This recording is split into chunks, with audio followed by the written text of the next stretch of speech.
Bismillahirrahmanirrahim. Assalamualaikum warahmatullahi wabarakatuh.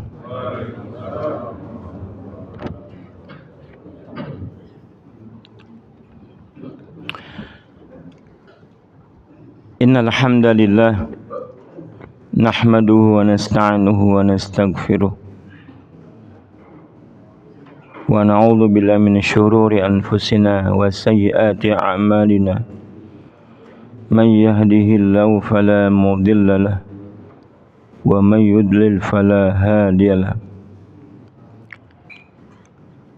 Asyhadu an la ilaha illallah wahdahu la syarika lah wa asyhadu anna Muhammadan abduhu wa rasuluh la nabiyya ba'da.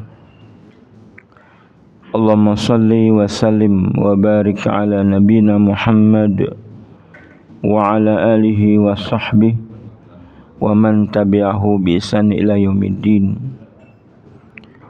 Allahumma la sahla illa ma ja'altahu sahla wa anta taj'alul hasna idza syi'ta sahla. Ma'asyiral muslimin rahimakumullah. Usikum wa nafsi bittaqwallahi wa ta'atihi faqad fazal muttaqun. Yaqulu ta'ala fi kitabil karim. A'udzu billahi minasyaitonir rajim. Ya ayyuhalladzina amanu ittaqullaha haqqa tuqatih wa la tamutunna illa wa antum muslimun.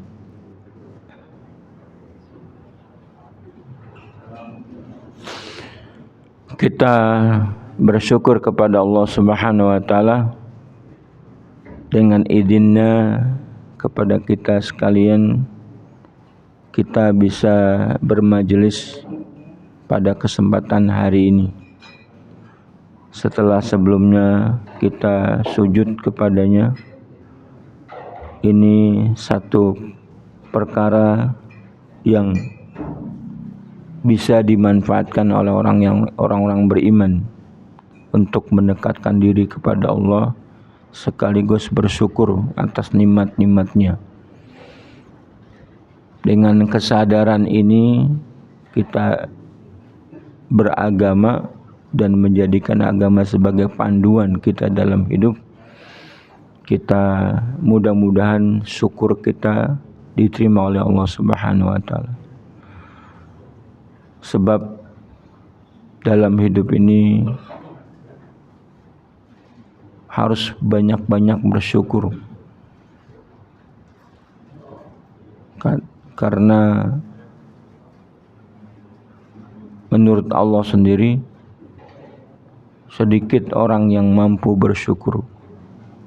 Dan yang sedikit itu juga tidak bisa semuanya nikmat-nikmat Allah dia mampu mensyukuri. Yang adalah bersyukur, kemudian sisanya adalah istighfar. Dengan begitu mudah-mudahan hidup kita di dalam bimbingan Allah Subhanahu wa taala. Salawat dan salam semoga tercurah buat baginda Nabi kita Muhammad sallallahu alaihi wasallam yang telah diutus oleh Allah untuk segenap manusia dan jin. Sejak beliau dibangkitkan sampai hari kiamat. Salawat dan salam juga untuk keluarganya, untuk para sahabatnya, kemudian para tabi'in, atba'ut tabi'in, dan tentunya siapa saja yang terus tegak melaksanakan ketentuan Islam sampai hari kiamat kelak. Jemaah yang berbahagia, kita melanjutkan tentang hal-hal yang berbahaya di dalam kita bertauhid.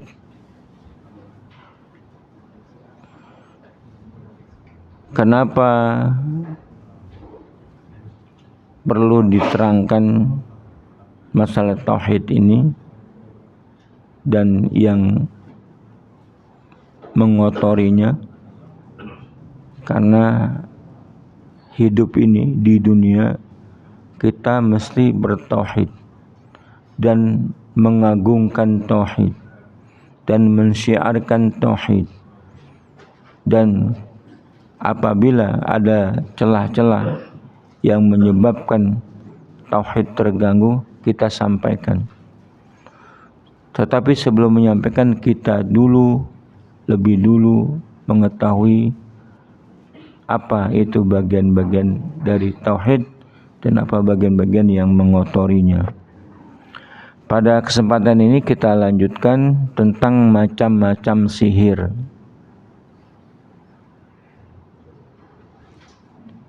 Semuanya karena manusia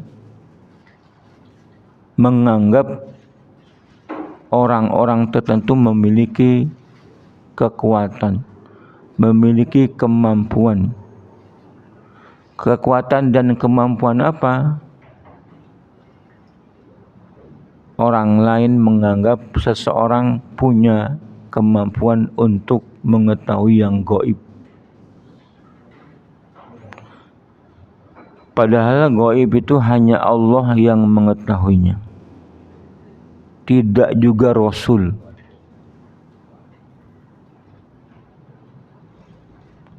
Alimul ghaibi fala yudhiru ala ghaibihi ahada. Allah yang mengetahui yang gaib dan tidak ditampakkan ilmu gaibnya kepada seorang pun. Jadi Rasul juga tidak tahu, malaikat muqarrabun juga nggak tahu. Nah, ada yang diberitahu dengan pilihannya. Pertama, Rasul diberitahu illa man irtada mir rasulin, kecuali siapa yang diridhoi dari kalangan Rasul. Nah, kita sebagai orang beriman jadi tahu perkara gaib lewat keterangan-keterangan Nabi. Nah, sekedar tahu berdasarkan keterangan-keterangan Nabi. Terus kalau ada orang yang mengklaim tahu yang gaib, padahal itu perkara yang tidak diterangkan oleh Nabi, maka tegas syariat dia sudah kafir kepada Rasulullah SAW, sekaligus kafir kepada Allah Subhanahu wa Ta'ala. Karena yang mengklaim mengetahui yang gaib, apalagi sesuatu yang akan terjadi, dia telah ingkar kepada Muhammad SAW. Nah, perkara yang bakal terjadi itu banyak didominasi oleh orang-orang yang dianggap orang pintar. Nah, manusia karena kebodohannya, ya, kebodohannya terhadap syariat, tidak mengetahui bagaimana ilmu gaib itu, sehingga orang-orang bodoh ini menganggap orang-orang tertentu bisa mengetahui yang gaib. Nah, disinilah letak bagaimana kita disuruh untuk memastikan hanya Allah yang mengetahui yang gaib, tidak diberikan kepada siapapun.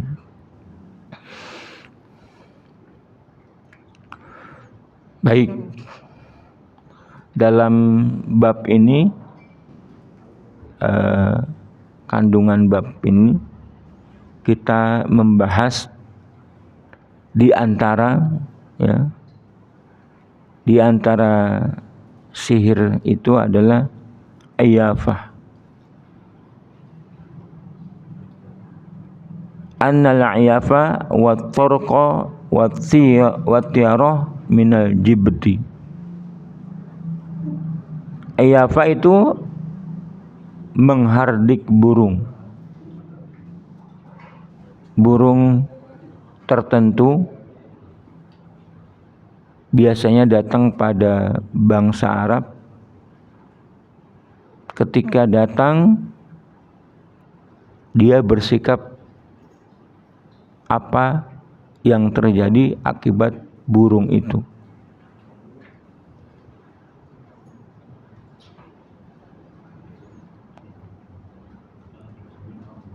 Turuk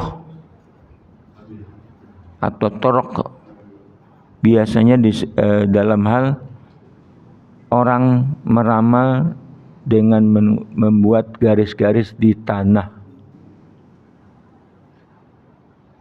Sedangkan tiaroh adalah berdasarkan kebiasaan burung, dia menganggap pesimis. Kalau burung ini terbang kemari, itu tandanya bahaya misalnya. Nah, akan diterangkan 3 poin ini. Al-iyafa wa tarqa wa tiyarah.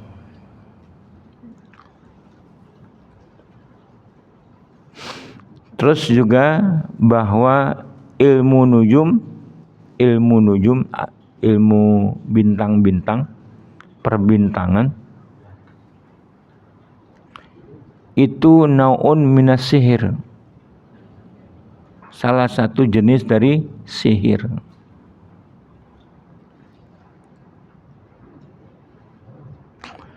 Yang berikutnya al-aqdu ma'ad nafasi min dalik. Demikian juga orang yang membuat buhul-buhul dan meniup padanya. Tulisan-tulisan dibuat, terus dibungkus jadi buhul namanya, ikatan-ikatan, kemudian ditiup. Nah, orang ada yang dianggap bisa mengetahui hal-hal yang gaib. Termasuk namimah. Namimah juga termasuk dari itu. Nah, ini perlu diterangkan. Namimah tidak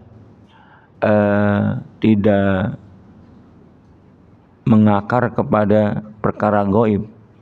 Kenapa dimasukkan ke dalam sihir itu?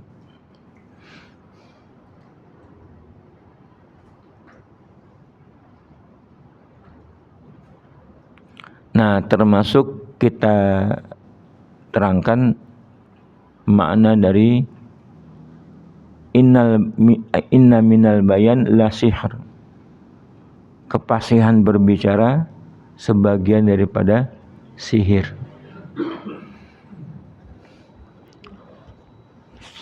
Baik. Pertama hadis pertama tentang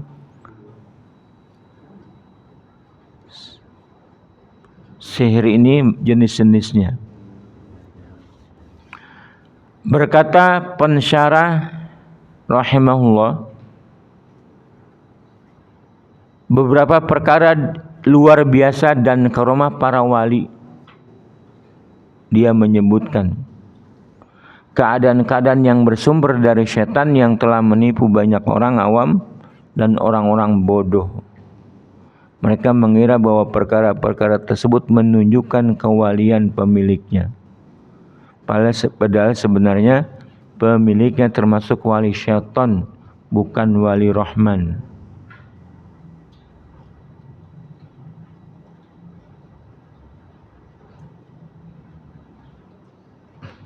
Perlu dibaca yang berbahagia, sebuah buku kecil berjudul tulisan Syekh Ibnu Taimiyah,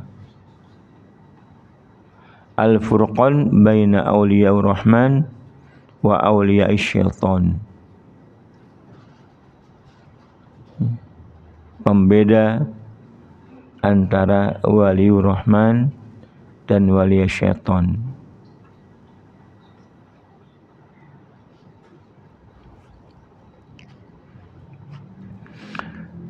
Hadis pertama adalah qala Ahmad hadatsana Muhammad bin Ja'far hadatsana Auf bin Hayyan bin Al-Ala hadatsana Qatnu bin Qubaidah an abihi annahu sami'a Nabi sallallahu alaihi wasallam qala innal 'iyafa wat tarqa wat tiarah minal jibti.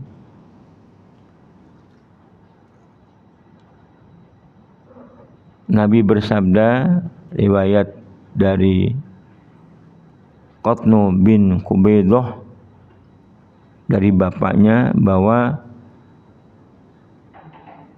innal 'iyafa wat tarqa wat tiara, sebagian dari pada suara syaitan,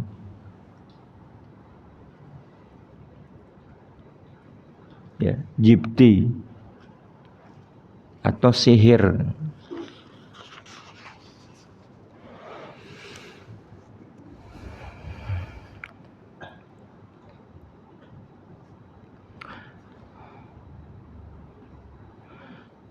Pertama adalah iyafah.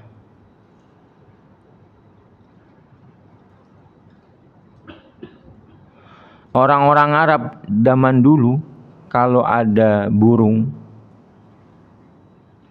bahkan semua burung, tapi yang paling sering adalah burung tertentu lewat di kepalanya atau di sekitar rumahnya, itu dia bisa mengartikan karena kebiasaan yang syirik. Kalau burung-burung itu dia sudah tahu kalau begini akan begini, akan begini. Nah, kalau seandainya burung menginformasikan atau kelakuannya burung itu menyebabkan mendapatkan celaka, burung itu kemudian dihardik. Jadi menghardik burung. Iyafa itu menghardik burung. Nah, termasuk menghardik burung, burung tidak salah apa-apa. Burung kan bebas terbang ke sana kemari. Tetapi orang Arab ada yang menghubung-hubungkan dengan nasib dia, dengan keadaan dia. Nah, yang menghubungkan dengan nasibnya dari perbuatan burung yang tidak tahu apa-apa termasuk syirik, termasuk sihir.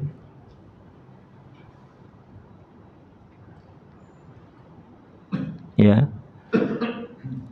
Iyafa adalah menghardik. Burung merasa optimis dengan nama atau pesimis dengan sesuatu, suara dan lewatnya burung tersebut. Hal ini termasuk adat bangsa Arab, banyak dijumpai dalam syair-syair mereka. Nah, jadi Iyafa itu semacam menghardik, mengusir, sana-sana pergi. Nah, sekedar melakukan hal yang terhadap burung itu dikatakan sihir. Kenapa? Karena keyakinan bangsa Arab itu, kita banyak juga kalau ada di rumah kita atau dekat dengan kita terbang burung, suka mengusir. Tetapi perbuatan kita tidak didasari kepada opini umum yang sudah mengakar di bangsa Arab. Kalau orang berbuat mengusir burung karena landasannya ada sesuatu yang berbahaya atau malapetaka atau sesuatu yang baik, karena motivasi itu, maka itu jadi menebak atau percaya kepada hal-hal yang gaib. Dari mana kelakuan burung itu sampai menyebabkan dia berbuat begitu?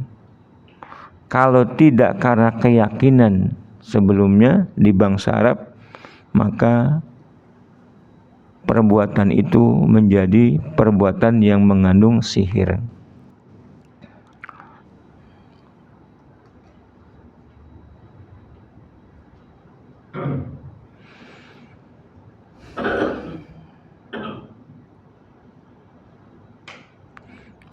Ya, jadi kalau kita gimana? Kalau ada suara burung itu tandanya orang mati. Ada yang mati. Itu kita ada juga. Betul nggak?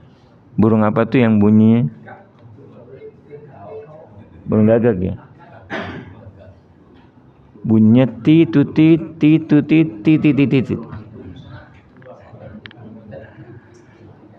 Kita banyak menyimpulkan, wah itu ada yang meninggal. Enggak boleh. Sekalipun berdasarkan pengalaman begitu adanya, enggak boleh kita keyakinan begitu.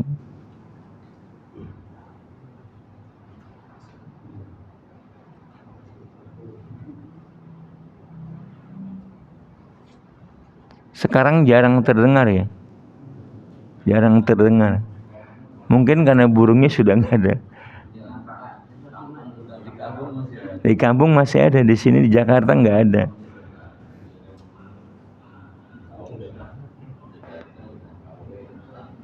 Kenapa tidak ada di Jakarta? Karena Jakarta mungkin orang-orangnya sudah tidak percaya. Kalau di kampung kan masih kental keyakinan begitu. Nah, setan itu biasanya salah satunya memelihara pandangan yang salah dari manusia.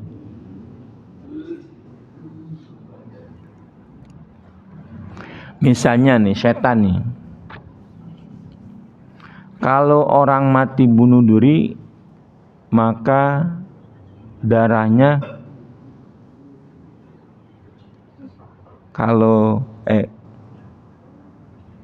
orang mati bunuh diri nanti ada hantunya, ya, jadi hantu. Terus orang-orang percaya, maka setan melanggengkan keyakinan ini dengan dia menampilkan sosok hantu menyerupai roh daripada orang yang sudah mati itu. Nah, dia mempertahankan. Untuk apa? Supaya masyarakatnya salah. Kalau tidak percaya masyarakatnya ya nggak ada. Kalau masyarakat tidak percaya, maka setan tidak ada. Nah, maka di kampung-kampung kenapa masih banyak? Masih banyak yang percaya begituan.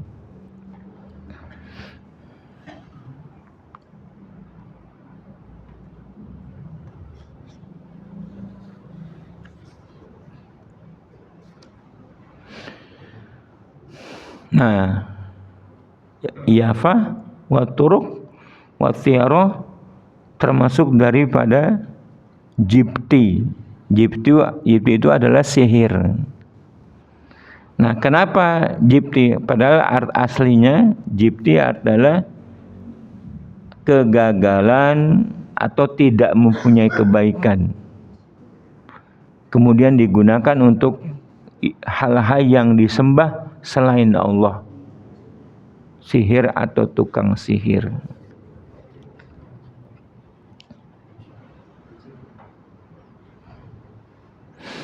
Di dalam hadis tadi ada keterangan Ronnatus syayatin, suara syaitan. Jadi termasuk bisikan-bisikan syaitan. Kata Sa'id bin Jubair, ketika Allah melaknat iblis, maka bentuknya berubah dari bentuk malaikat, lalu dia menjerit. Maka semua jeritan di dunia ini berasal dari syaitan sampai hari kiamat. Kata Sa'id bin Jubair. Lagi darinya pula, ketika Rasulullah SAW menaklukkan kota Mekah, iblis bersuara, yang dengan suaranya bala tentaranya berkumpul kepadanya. Jadi ini riwayat-riwayat yang sahih, artinya suara iblis masih ada, yang orang mendengarkannya kemudian dijadikan sebagai pegangan.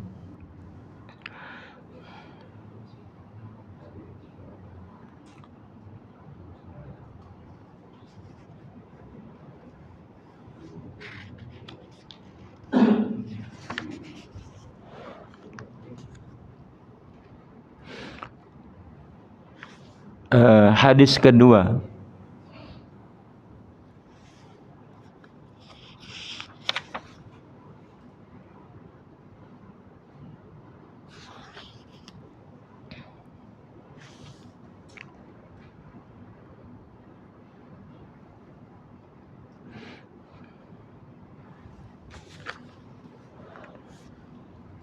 dari Abu Hurairah, man aqada uqdatan thumma nafatha fiha faqad sahara, wa man sahara faqad asyraka, wa man ta'allaqa syai'an wukila ilaihi.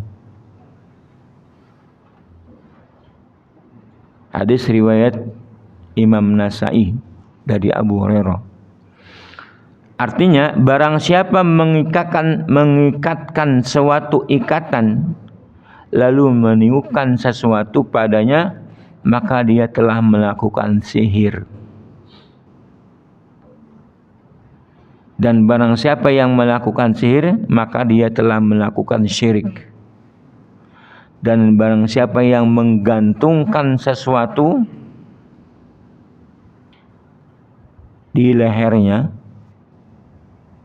tamimah, maka dia diserahkan kepada tamimah itu tanpa mendapatkan pertolongan Allah Subhanahu wa taala. Nah, ini hadis Rasulullah SAW berkaitan dengan kebiasaan orang Arab. Terus bangsa-bangsa yang lain kalau motivasinya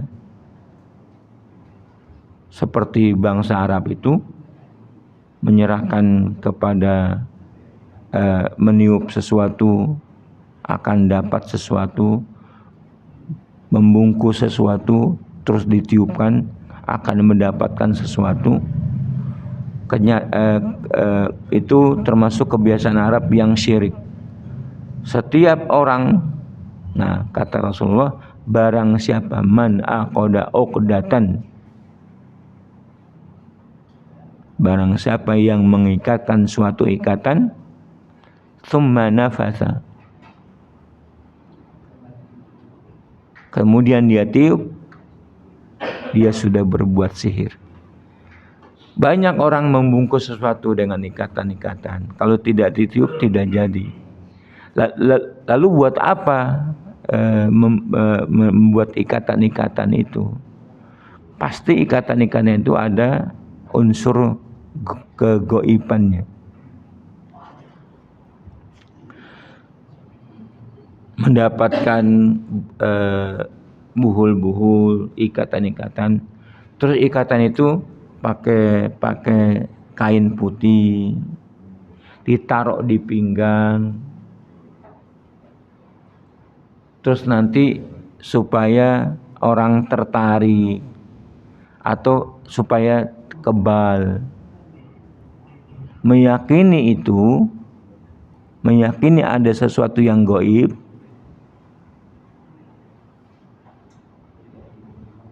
termasuk berbuat sihir. Barang siapa berbuat sihir maka dia sudah menyekutukan Allah. Masih banyak kan orang-orang yang dibungkuskan sesuatu terus disuruh ditaruh di ikat pinggang,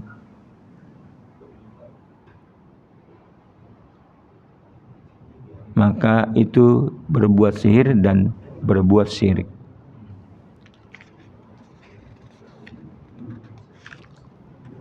Hadisnya hadis marfu sampai kepada Rasulullah SAW. Ketahuilah bahwa jika tukang sihir hendak melakukan sihir, maka mereka membuat simpul-simpul tali dan meniup pada setiap simpul sehingga sihir yang hendak mereka lakukan bisa terlaksana. Sudah jelas tukang sihir membungkus sesuatu terus meniupkan sesuatu. Dalam firman Allah surat Al-Falaq, wa min syarrin naffatsati fil 'uqad. Dan dari kejahatan wanita-wanita tukang sihir yang menghembus meniupkan pada buhul-buhul, ikatan-ikatan.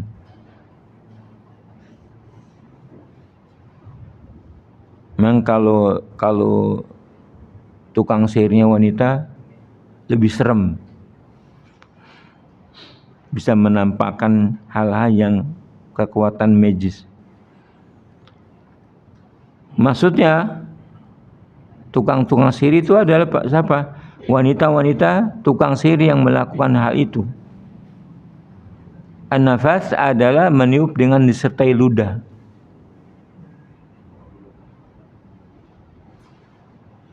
Disembur. Itu biasa tukang sihir begitu. Jika jiwa penyihir sudah menyatu dengan kejahatan dan keburukan yang ingin dia timpakan kepada calon korbannya, di mana dia meminta bantuan kepada roh-roh jahat, maka dia meniup pada tali simpul tersebut disertai dengan ludah. Maka dari jiwanya yang jahat akan keluar napas yang bercampur dengan keburukan dan kejahatan seiring dengan ludah yang juga bercampur kejahatan.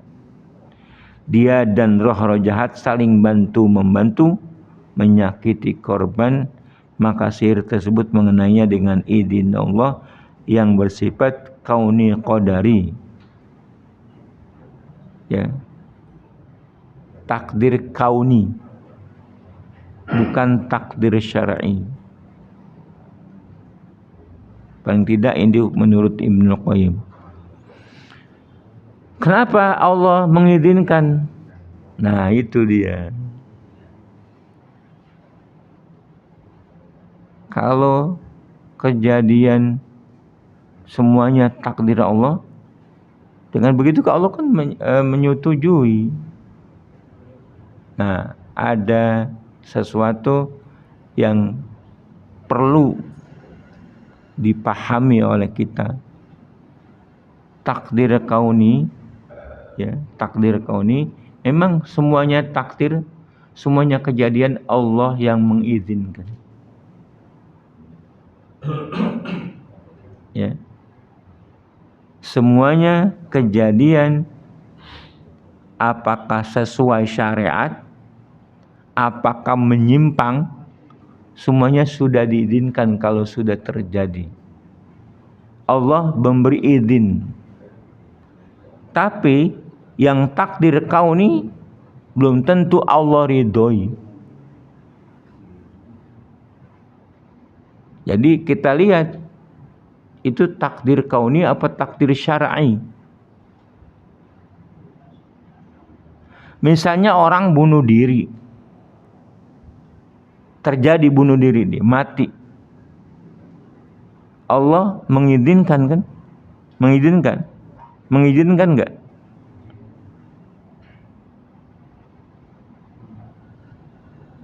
Ahlussunnah wal Jamaah jelas mengizinkan Allah. Kalau tidak diizinkan, berarti ada sesuatu yang terjadi di dunia ini bukan kehendak Allah. Bahaya itu. pemahaman Mu'tazilah atau sebaliknya Murji'ah.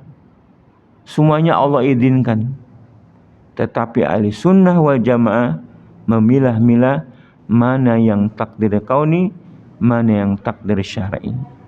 Secara takdir kauni orang bunuh diri udah keputusan Allah, tetapi secara syar'i Allah tidak ridho.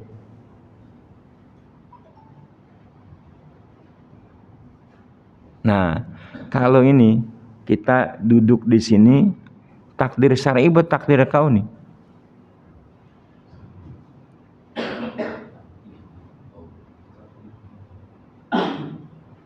Takdir syar'i dan takdir kauni. Allah menyuruh kita untuk misalnya bermajelis taklim.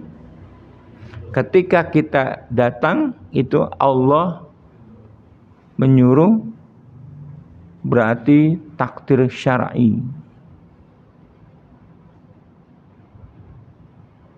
Jadi tidak semuanya kejadian dinilai dengan satu sisi saja. Ahlussunnah menerangkan bahwa ada takdir syar'i dan ada takdir kauni. Nah, jadi kalau penyihir itu membungkus, membuat ikatan-ikatan, terus meniupnya sambil dengan meludahinya, itu kekuatan roh jahat bercampur dengan kejahatan diri tukang sihir itu untuk melukai korban atau membuat celaka, terus korbannya jadi celaka. Berarti takdir kauni. Ya. Maka tukang sihir ada yang berhasil. Ya. Nah, sebenarnya orang Islam dengan pemahaman itu sudah tawakal kepada Allah.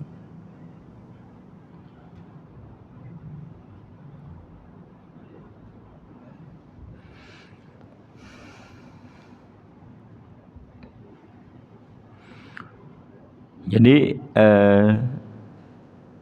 takdir kauni itu bisa terjadi. Orang tukang sihir yang berniat jahat, tetapi takdir syar'i Allah tidak meridhoinya. Wa man sahara faqad asyraka. Barang siapa melakukan sihir, maka dia telah melakukan syirik. Karena sihir itu bekerja dengan seton-seton, roh-roh jahat. Dia bekerja sama dengan seton.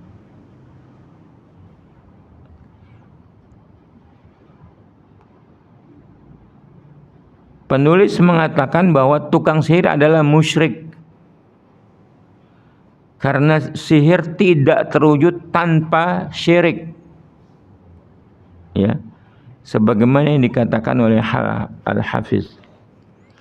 Tidak mungkin perbuatan sihir yang melampaui kemampuan kita terjadi kalau tidak bantuan seton.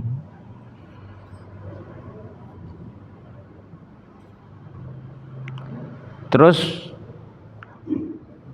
wa man ta'alaqa syai'an wukila ilaihi.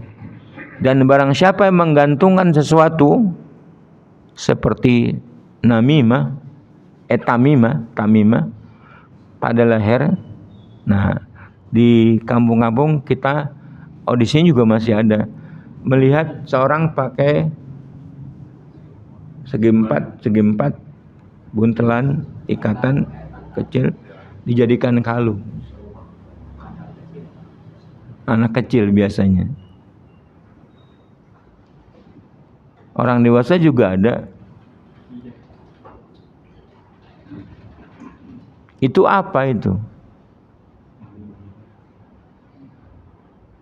Kalau zaman dulu jawara punya itu. Nah, itu biasanya kalau jawara untuk kebal. Nah, ditegaskan oleh Rasulullah sehingga menjadi ketentuan syariat. Siapa yang menggantungkan hatinya kepada sesuatu di mana dia bersandar dan berharap kepadanya, maka Allah menjadikannya bergantung kepada sesuatu itu.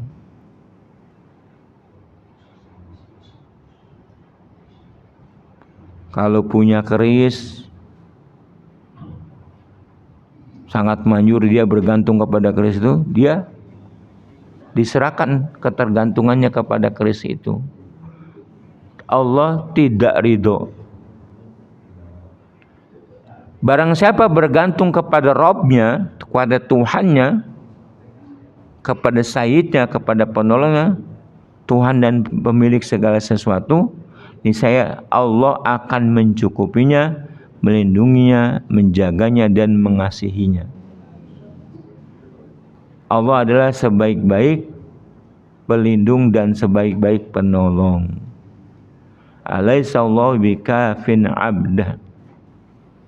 Nah, itu namanya tawakal penuh.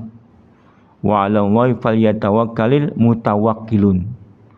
Kepada Allah lah bergantung setiap orang yang bertawakal. Kita tidak boleh bergantung kepada selain Allah. Barang siapa bergantung kepada sihir, setan dan lainnya dari para makhluk, maka Allah akan menjadikannya bergantung kepadanya sehingga dia akan celaka.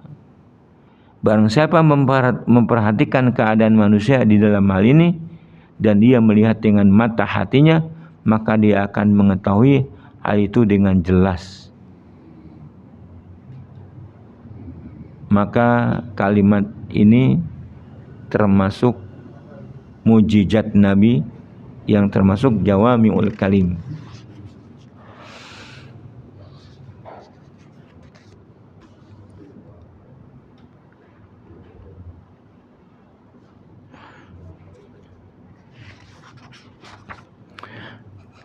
Kita lanjutkan sedikit lagi.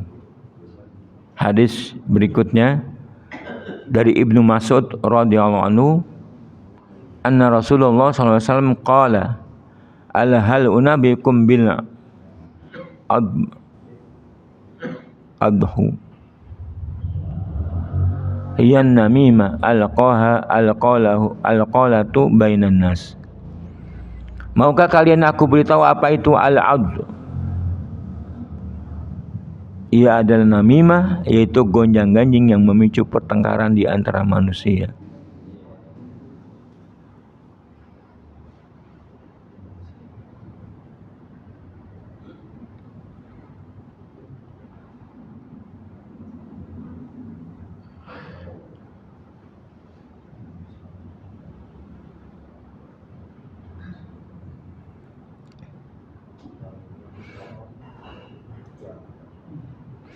Jadi ada perbedaan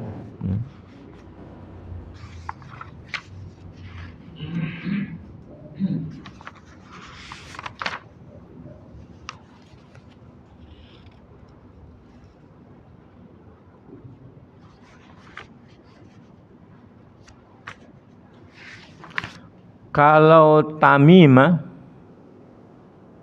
ya, tamimah itu adalah yang diikat, digantungkan di leher-leher orang tertentu. Tapi namimah berbeda lagi, ya. Tamimah termasuk perbuatan sihir. Tapi namimah ya,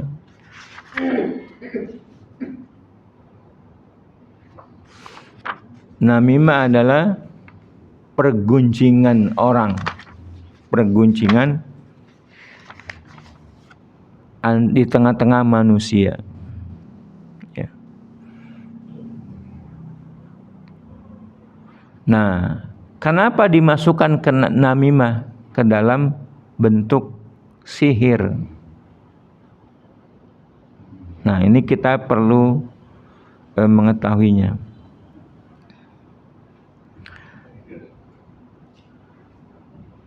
An-namimah ialah sesuatu orang membuat pembicaraan yang bernada gosip, dan namimah itu diperbuat untuk membuat pertengkaran di tengah-tengah manusia. Ingat, seseorang yang diadab kubur adalah karena berbuat namimah.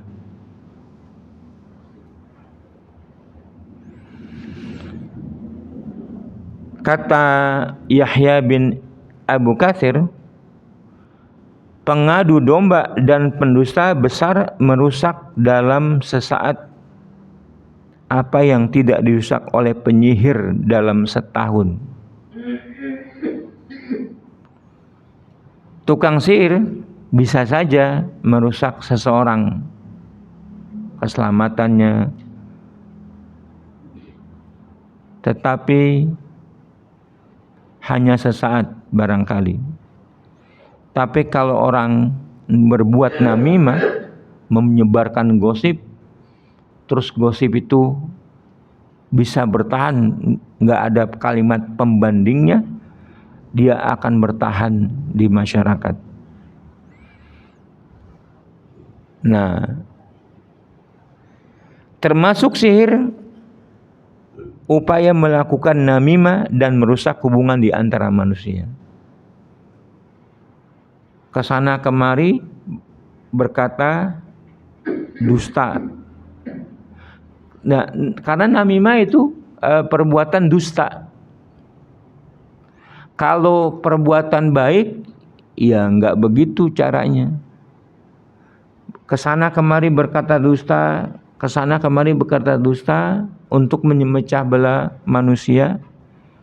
Namimah adu domba. Termasuk sihir di antara sesama manusia. Termasuk sihir upaya melakukan namimah, adu domba dan merusak hubungan di antara manusia. Alasannya bahwa dia bermaksud menyakiti dan dengan perbuatannya dan perkataannya dengan maksud tipu daya dan makar, maka ia mirip dengan sihir. Hal ini diketahui melalui kebiasaan bahwa ia berpengaruh dan mengakibatkan apa yang diakibatkan oleh sihir. Maka hukumnya adalah hukum sihir untuk menyamakan antara dua perkara yang sejenis dan mirip. Nah, itu mengapa namimah dimasukkan ke dalam bab sebagian sihir. Karena dia merusak orang dengan perbuatan dustanya, tapi dikemas perbuatannya itu langgeng, diketahui oleh manusia. Namun dikatakan tukang sihir dihukumi kafir karena sihirnya ia adalah perkara khusus dan dalilnya juga khusus. Sementara pengadu domba bukan penyihir, memang perbuatannya berakibat seperti akibat yang ditimbulkan oleh sihir, maka hukum sihir diberikan kepadanya. Jadi pengadu domba tidak sampai kafir, enggak dihukumi sebagai tukang sihir itu, tetapi akibat yang merusak di tengah-tengah manusia dibiarkan sama dampaknya yang diberikan oleh tukang sihir.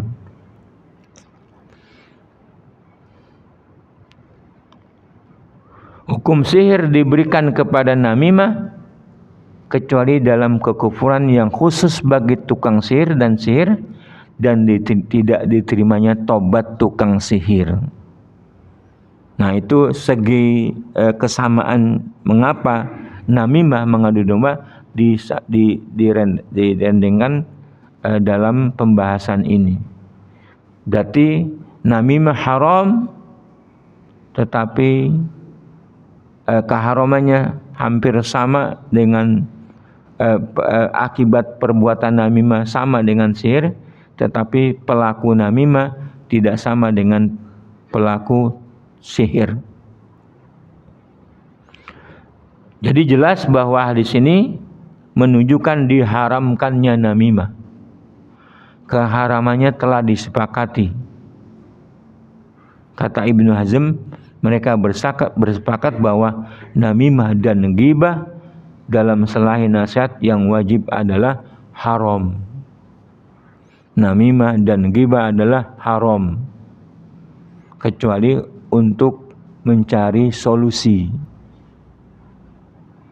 Ghibah misalnya, kan terpaksa menceritakan keburukan orang. Nah, kalau diceritakan kepada yang dianggap memberikan nasihat, itu solusi, mencari solusi. Juga namimah begitu, selagi tidak menyebarkan yang berbeda-beda daripada orang yang ditemuinya. Berarti juga namimah adalah dosa besar menurut pendapat sepihak. Tetapi dalam hadis yang Rasulullah mengatakan ini 2 jenazah disiksa di kuburnya karena dia tidak melakukan dosa besar. Disiksa bukan karena dosa besarnya. Yang satu karena istinjanya tidak bersih, yang satu lagi adalah berbuat namimah.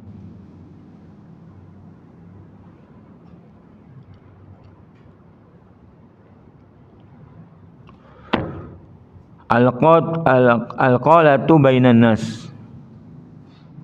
Ini banyaknya perkataan gonjang-ganjing dan memicu pertengkaran di antara manusia. Nah, itu sebab namimah juga dilarang. Dihukumi sama dengan tukang sihir, tetapi tidak sama dihukumi perbuatannya, termasuk kalau sihir itu syirik. Yang terakhir, keterangan bahwa inna minal bayan la sihra. Sesungguhnya di antara bayan, balagha dan kefasihan berbicara itu adalah layaknya sihir. Kemampuan orang berbicara, kefasihannya, retorikanya bisa mempengaruhi orang. Nah, kalau itu adalah tujuannya baik, maka itu sangat dianjurkan, apalagi dalam berdakwah. Tetapi kalau tujuannya tidak baik, bahkan kebenaran dibungkus dengan kebatilan, kebatilan dibungkus dengan kebenaran, itu namanya mirip dengan sihir. Inna minal bayan la sihra. Bayan adalah balaghah dan kefasihan. Nabiullah SAW benar. Seseorang tidak berada di atas kebenaran, namun dia lebih pandai menyusun kata-kata daripada orang yang berada di atas kebenaran. Maka kata-katanya itu menyihir orang-orang, maka dia pun membawa pergi kebenaran itu. Ibnu Adil Bar berkata, sebagian ulama mentakwilkan bahwa ia menunjukkan celaan karena sihir itu tercela. Namun kebanyakan ulama dan beberapa kalangan dari ahli sata berpendapat bahwa hadis ini memuji. Ya, jadi kalimatnya pujian. Kefasihan seorang yang berbicara untuk menerangkan kebenaran ditambah dengan kefasihan dia, balagonya, ilmu mantiknya, retorikanya. Jadi orang lebih tertarik. Itu sesuatu yang dianjurkan. Maka hadis ini bisa berarti pujian. Tetapi dengan disandingkan kepada bab sihir ini, nyata-nyata kalau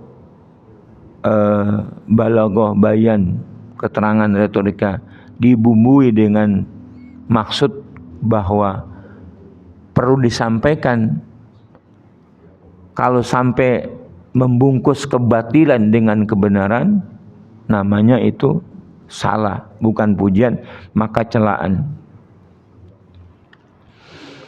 Jadi ini termasuk tasbih, penyerupaan yang mendalam. Sebab bayan tersebut bekerja layaknya sihir. Maka kebenaran ditampakkan dalam bungkus kebatilan. Kebatilan ditampakkan dalam bungkus kebenaran. Hal ini menyeret hati orang-orang bodoh sehingga mereka menerima kebatilan dan menolak kebenaran. Adapun bayan yang menerangkan dan menetapkan kebenaran, membatalkan serta membongkar kebatilan, maka inilah yang terpuji. Secara umum bayan tetap terpuji selama ia tidak keluar dari batas-batas yang berlebihan dan bertele-tele, menutupi kebenaran dan memperindah kebatilan. Jadi selama tidak menutupi kebatilan, itu layaknya terpuji. Jika ia sampai pada batas ini, ya, bertele-tele, maka ia tercela.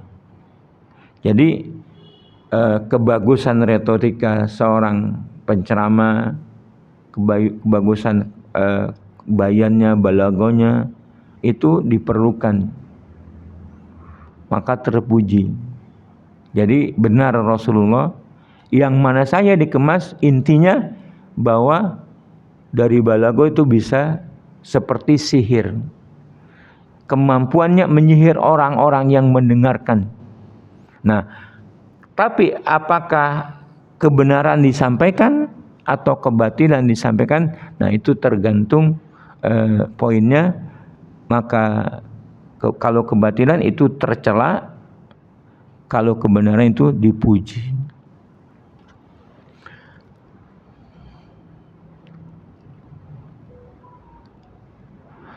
Yang terakhir, satu kalimat dari Nabi, riwayat Imam Ahmad dan Abu Daud. Sesungguhnya Allah membenci orang yang pandai berbicara, yang membolak-balik lidahnya seperti sapi betina membolak-balikan lidahnya. Nah, ini yang berarti pandai bicara untuk tujuan kebatilan, maka tercela. Kalau pandai berbicara menerangkan kebenaran, itu terpuji.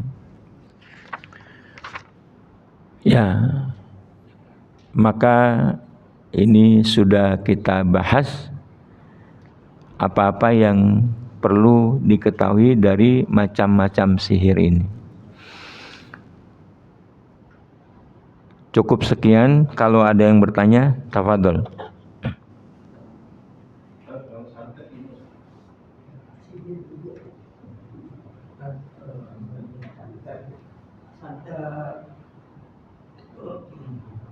Kalau seandainya musik gimana? Musik khilaf. Kalau dangdutan? Itu mufakat. Muafik, sepakat musik itu yang dangdutan haram. Begini, musik itu lagu yang diiringi dengan alat musik kan? Kalau lagu tanpa musik namanya bukan musik. Ya. Nah, syairnya saja musik, syairnya itu ada yang baik. Dalam ayat surat Asy-Syu'ara terakhir, wa syu'ara yattabi'una al-ghawun alam tara annahum fi kulli wadin yahimun wa annahum yaquluna ma la ta'lamun illal ladzina amanu wa amilus sholihat wa antasaru min ba'di ma dzulimu, dan seterusnya.